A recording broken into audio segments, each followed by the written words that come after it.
오늘 하나님께서 우리에게 주신 말씀은 마태복음 8장 18절에서 22절까지 말씀 우리 같이 보겠습니다. 마태복음 8장 우리 18절부터 22절까지 말씀 우리 같이 읽겠습니다. 예수께서 무리가 자기를 에워싸는 것을 보시고 건너편으로 가기를 명하시니라. 한 서기관이 나와 예수께 아뢰되 선생님이여 어디로 가시든지 저는 따르리이다. 예수께서 이르시되 여우도 굴이 있고 공중에 새도 거처가 있으되 인자는 머리 둘 곳이 없다 하시더라. 제자 중에 또 한 사람이 이르되 주여 내가 먼저 가서 내 아버지를 장사하게 허락하옵소서. 예수께서 이르시되 죽은 자들이 그들의 죽은 자들을 장사하게 하고 너는 나를 따르라 하시니라. 아멘. 할렐루야. 말씀에서 귀한 은혜가 저와 여러분의 있기를 소망합니다. 오늘은 제202회 경기중부 노회 정기노회가 있는 날입니다. 목사는 사실은 교회에서 이렇게 담임 목사라는 직을 위임받아서 이렇게 하고 있지만 소속은 노회에 속해 있습니다. 그래서 노회원이라고 그렇게 이야기하기도 하죠. 그리고 또 보면은 이 노회 모임에 간다는 것은 한 교회를 대표해서 가는 것이더라고요. 예전에 부교육제 때는 잘 몰랐지만 담임 목사가 되고 나서 노회에 가서 있다 보니까 교회를 대표하는 자리구나 라는 것을 깨닫게 됩니다. 그래서 이제 보시는 바와 별 차이 없을지 모르겠지만 제 나름대로는 머리도 신경 쓰고 옷가짐도 신경 쓰고 그렇게 가요. 왜냐하면은 교회를 대표하니까. 그래서 그런 자리에 또 가게 되었는데 가서도 은혜 가운데 맡겨진 소임 잘 감당하고 올 수 있도록 또 기도해 주시기를 부탁을 드립니다. 오늘 말씀은 나를 따르라, 너는 나를 따르라는 제자에 대한 콜링, 부르심이라고 볼 수 있는데 이 부르심에 관해서 함께 은혜를 나누고자 합니다. 예수님이 마태복음 8장 9장에서는 고치시는 사역에 관해서 계속해서 해가시는 것을 보게 됩니다. 사람을 고치는 것은 얼마나 놀라운 일인지요. 아픈 자들이 일어나는 것은 얼마나 기적 같은 일인지요. 이러한 사역을 눈으로 보고 체험하다 보니까 예수님을 따르는 이들이 많이 있었습니다. 예수님이야말로 정말 하나님께서 보내신 분이구나. 어떻게 그동안 수년 동안 아무런 그런 고침도 없이 변화도 없이 병을 앓아오던 사람이, 누워만 있던 사람이 예수님만 만나면 번쩍번쩍 일어나게 되고 기적을 경험하게 되고 건강해지는 것을 보니까 사람들이 예수님을 많이 따르기 시작했습니다. 그런 모습을 오늘 말씀에서 볼 수가 있는 것이지요. 우리 18절 말씀 같이 한번 읽겠습니다. 18절 시작. 예수께서 무리가 자기를 에워싸는 것을 보시고 건너편으로 가기를 명하시니라. 아멘. 예수님이 고치는 치유의 사역을 하기 시작하니까 사람들이 막 예수님께 나오기 시작했습니다. 얼마나 많이 나왔는지 무리가 예수님을 에워쌌어요. 그냥 예수님이 거기 동네에 가기만 해도 막 둘러싸여 가는 것입니다. 여러분 가끔 뉴스 보면은 공항에서 BTS나 이런 유명한 분들이 다 오면은 공항 전체가 막 마비되잖아요. 예전에 제가 참 좋아하는 그 손흥민 선수가 용인에 그냥 이 인조잔디구장에 떴다고 하니까 수천 명의 사람들이 다 몰려온 게 막 뉴스에 나오가는 것을 봤습니다. 근데 예수님의 모습이 그와 같았다는 것이죠. 슈퍼스타처럼 예수님이 가는 곳이면 막 수천 명의 막 사람들이 막 몰려드는 거예요. 그래서 예수님 주위를 막 에워싸는 것입니다. 그러니까 예수님께서 어떻게 반응하셨느냐? 그 인기와 그런 것을 막 누리기보다도 오늘 말씀 보면 예수님은 건너편으로 가기를 명하셨습니다. 건너편으로 간다는 것은 그 자리를 떠난 것이죠. 그 자리를 피하는 것이죠. 사람들이 몰려오는 그 인기, 그 기쁨, 자신이 뭐라도 된 것 같은 그러한 자리를 예수님은 건너편으로 가기를 명하셨습니다. 예수님의 제자가 된다는 것은 바로 이와 같은 삶인 줄 믿습니다.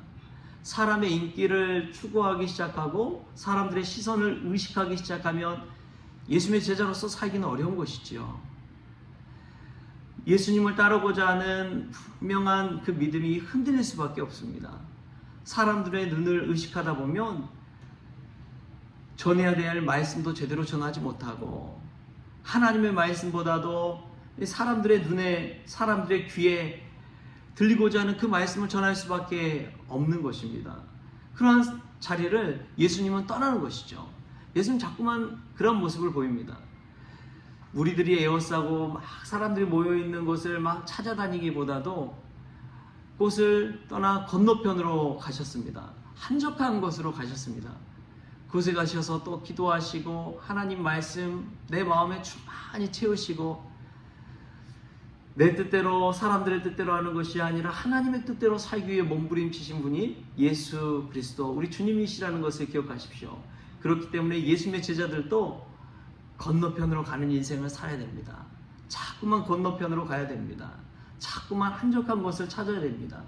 사람들이 에워싸고 지켜세우는 그 자리가 아니라 홀로 있는 그 자리를 따르는 것이 제자의 삶이라는 것을 오늘 말씀 통해서 깨닫게 하는 것이죠.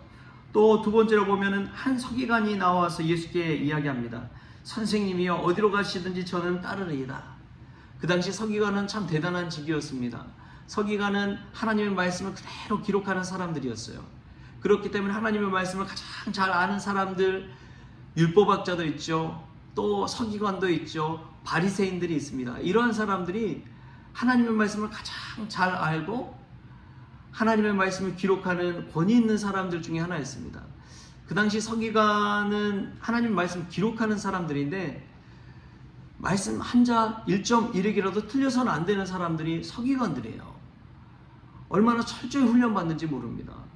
얼마나 잘 알아야 되는지 모릅니다. 1.1획에 오류도 없어야 되는 사람들이 서기관이에요. 왜냐하면 하나님의 말씀을 기록하는 사람들이기 때문에 그렇습니다. 근데 그렇게 대단한 사람이 예수님 앞에 나와서 하는 이야기가 뭐냐? 선생님이요 어디로 가시든지 저는 선생님을 따르겠습니다 라고 이야기합니다. 그런 서기관에게 존경받는 삶, 예수님이 얼마나 대단하신지요. 서기관은 말씀을 기록하고 그러한 하나님의 일을 한다고 하는 사람이지만, 예수님이 선생님으로서 모실 만한 분이고 그를 따를 만한 분이라는 것을 이 사람이 캐치한 것입니다.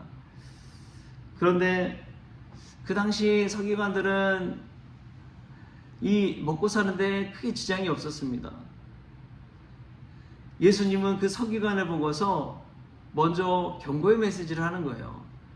나를 따르는 삶이 어떤 삶인지 아는지를 서기관에게 알려주는 거예요. 어떤 제자의 삶은 어떤 삶이냐? 예수께서 말씀하십니다. 여우도 굴이 있고 공중에서도 거처가 있으되 인자는 머리 둘 곳이 없다. 예수의 제자로 살아간다는 것은 머리 둘 곳이 없는 삶입니다. 그 당시 서기관은 풍성한 삶이었거든요. 인정받는 삶이었거든요. 하나님의 거룩한 일을 한다고 하면서도 그 당시에는 정말 대접받고 권위가 있고 인정받는 자리가 서기관의 자리였습니다. 근데 예수님이 말하는 제자의 삶, 인자의 삶은 머리 둘 곳이 없는 삶이라는 것이죠. 서기관은 어떻게 보면 안정된 자리입니다. 신학교 교수와도 같은 자리라고 이야기할 수 있을 것 같아요. 사회에서 교수라는 자리에 앉으면 사회적 지위가 나름대로 높잖아요. 지식인으로서 어느 정도 인정받고 대우하는 자리 아닙니까? 그런데 예수님의 제자된 삶은 머리 둘 곳이 없다. 머물 수 있는 거처가 없다. 안정적이지가 않다. 이것을 서기관에게 깨우쳐주고 있습니다. 이 말씀을 듣고 어디든지 따르겠다고 한 그 서기관의 그 고백이 흔들리지 않았을까요? 고민하지 않았을까요? 제자의 삶은 그것입니다. 늘 움직여야 됩니다. 늘 떠날 수밖에 없습니다. 머리 둘 곳이 없다는 것은 바로 그와 같은 거예요. 신학교에서 늘 배웠던 이야기가 늘 목사는 세 가지를 준비해야 된다라는 이야기였습니다. 첫 번째로 설교 준비.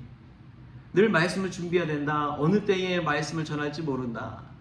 이 설교 준비를 해야 되고, 두 번째로 이사 준비. 늘 짐 쌀 준비를 해야 된다. 하나님 부르시면 뭐 가야 된다. 그런 이사 준비하라고. 세 번째가 죽을 준비하라고 이야기합니다. 하나님 부르시면 언제나 천국 갈 준비해야 된다. 이 세 가지를 준비하라고 신학교 시절에 들어왔습니다. 그런 것이죠. 제자로 산다는 것은 늘 떠날 준비를 해야 됩니다.